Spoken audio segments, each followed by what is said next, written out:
কোন পেঁয়াজটা হইছে দেখো ভালো হয় নাই, পেঁয়াজ সাদা সাদা পেঁয়াজ হইছে, প্রত্যেকটা পেঁয়াজ গাছ কিন্তু ভেঙে গেছে, এখন আর এই পেঁয়াজ নামবি। ভাই পেঁয়াজ কেমন কি আপনার হইছে কেমন? এবছর পেঁয়াজ বেশি ভালো হয় নাই, নামি পেঁয়াজ গুলা একদমই হয় নাই। যে দেখো পেঁয়াজ সব পড়ে গেছে, যে দেখতে পাচ্ছেন ভিউয়ার, যে পেঁয়াজ সব পড়ে গেছে। এগুলো হচ্ছে নামি পেঁয়াজ, আমাদের যে কয় পাখি পেঁয়াজ আছে সবই নামি পেঁয়াজ। নামি পেঁয়াজ এই বছর বেশি ফলন হবে না, পাখিতে হয়তো 30-25 মণ হবে টাইনে টুইনে।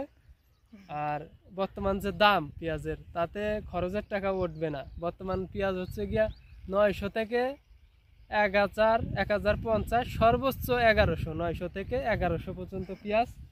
আপনারা একদম নামিতে লাগাইছিলেন? হ্যাঁ হ্যাঁ, এই দেখো এই যে পেঁয়াজ, এই যে পেঁয়াজ, এই যে দেখো কোন পেঁয়াজটা হইছে, এই দেখো ভালো হয় নাই, পেঁয়াজ সাদা সাদা পেঁয়াজ হইছে। প্রত্যেকটা পেঁয়াজ গাছ কিন্তু ভেঙে গেছে, এখন আর এই পেঁয়াজ নামবি না, ঠিক আছে? গাছ তাজা আছে কিন্তু গাছগুলা ভেঙে গেছে। তো আশা করতেছি যে এবছর খরচের টাকা উঠলেই সারে নাকি কোন? খরচের টাকা উঠবে না তো, কারণ এক পাখি জমিতে দানা লাগিছে মনে করো 15,000 টাকার মতো, আবার সার আছে, ওষুধ আছে।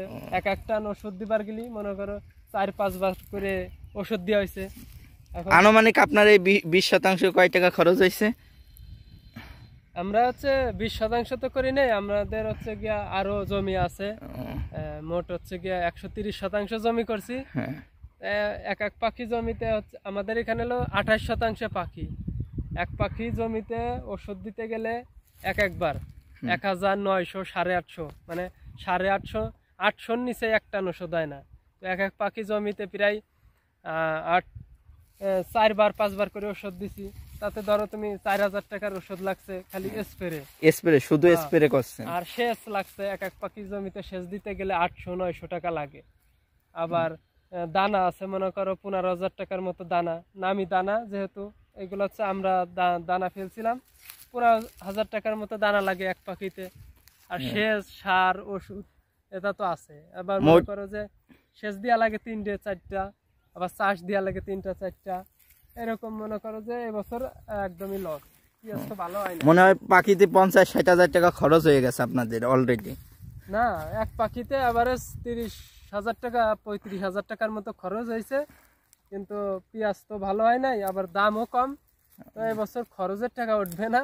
তো আমার এই যে এখানে কিছু কদম আছে, এই যে এই কদমে দেখা যাক যে কদমে কিরকম ফলন হয়। এই যে কদমগুলা, আশা করতেছি যে কদমগুলা যদি আল্লাহর রহমতে ভালো হয়। এখনো মোটামুটি আলহামদুলিল্লাহ ভালো আছে কদম, এই যে দেখতেছো আলহামদুলিল্লাহ ভালো আছে। এই কদম থেকে যদি কদমগুলো শুকায় গেছে কেন? এই যে কদমগুলোর এই যে ফুলগুলো শুকায় গেছে, এই ফুলগুলা যে কিসের জন্য শুকায় গেছে, মানে হয়তো খরার কারণে। এবছর তো বৃষ্টি নাই, খরা, অতিরিক্ত খরা, আবার রোদের তাপমাত্রা অনেক বেশি, এই কারণে 32 সেলসিয়াস 33 সেলসিয়াস, 32 ডিগ্রি 33 ডিগ্রি বর্তমান খরা, প্রচুর পরিমাণ খরা। আবার এই যে সেনাই কাটিয়ে দেয়, অতিরিক্ত খরার কারণে নষ্ট হয়ে গেছে ফুল।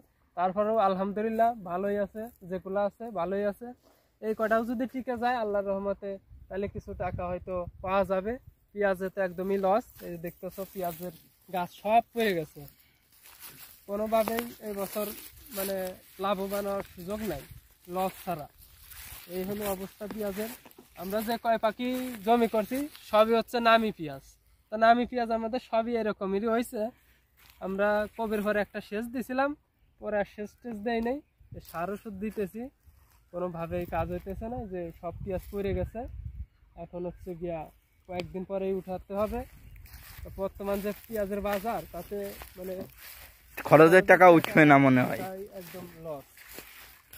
এই জন্য এখন বর্তমান কৃষি খাতে লাভ নাই, লস ছাড়া। এই যে দেখো যে কি পেঁয়াজ হয়েছে, এই গাছটা কত সুন্দর হয়েছে, কিন্তু পেঁয়াজ নামে নাই। প্রত্যেকটাই একই অবস্থা। এরকম হইলে তো কৃষক লস, ক্ষতিগ্রস্ত।